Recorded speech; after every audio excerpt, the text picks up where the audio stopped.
Chapter 27. The chemo regimen Michelle first started on was adriamycin and cyclophosphamide.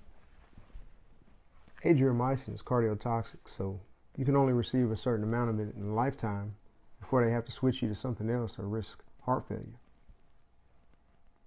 And we were due to switch to another chemo drug called Taxol in early August. And by late July, it was apparent that the adriamycin wasn't working as well as it did initially.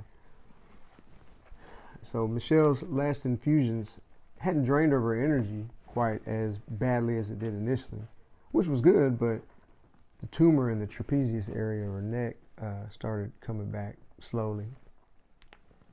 And before the switch to the new chemo regimen, we went in for a full set of CT scans. And that's when we made the connection that the iodine-based dye that they used for the scans caused an allergic reaction in Michelle that made her very ill.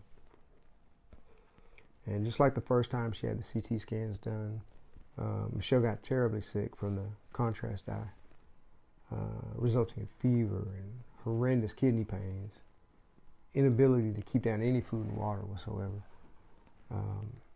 It was so bad that we had to check her to the ER, and then they took her up to a floor at UK where she could be continuously monitored.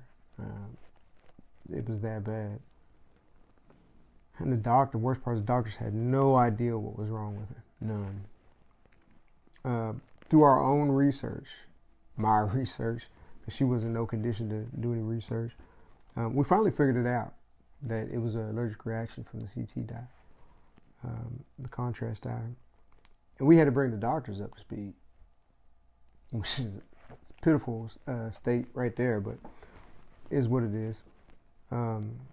And we were in the hospital for 10 days this time. 10 days. That's how sick she was. And man, it was bad because, especially not knowing at first what was wrong with her. Just not having any idea. Seeing her in so much pain. And it killed me. See her in that type of pain. And so weak and just surrounded by doctors that had no idea what was wrong with her. Reluctant to give her pain meds to help her. Unbelievably, man, her with cancer, stage 4 cancer, and terrible pain, they were still reluctant to give her pain meds.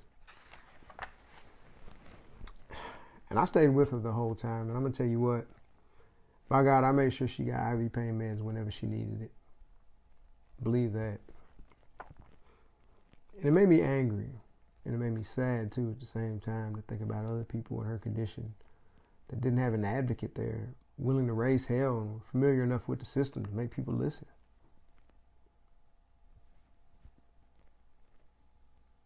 She was so sick. She was in constant pain, vulnerable, fragile, weak from lack of nutrition. And it hurt my heart so bad to see her like that.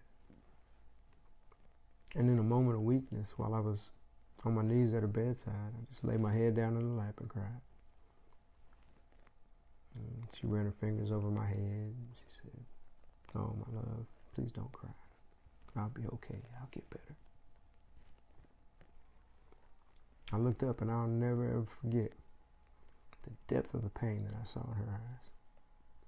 Not a physical pain, but a terrible look of anguish at seeing me hurting. I quickly pulled myself together after that. The thought of causing her that type of grief was unacceptable. And I vowed then and there to never ever let her see me break down again.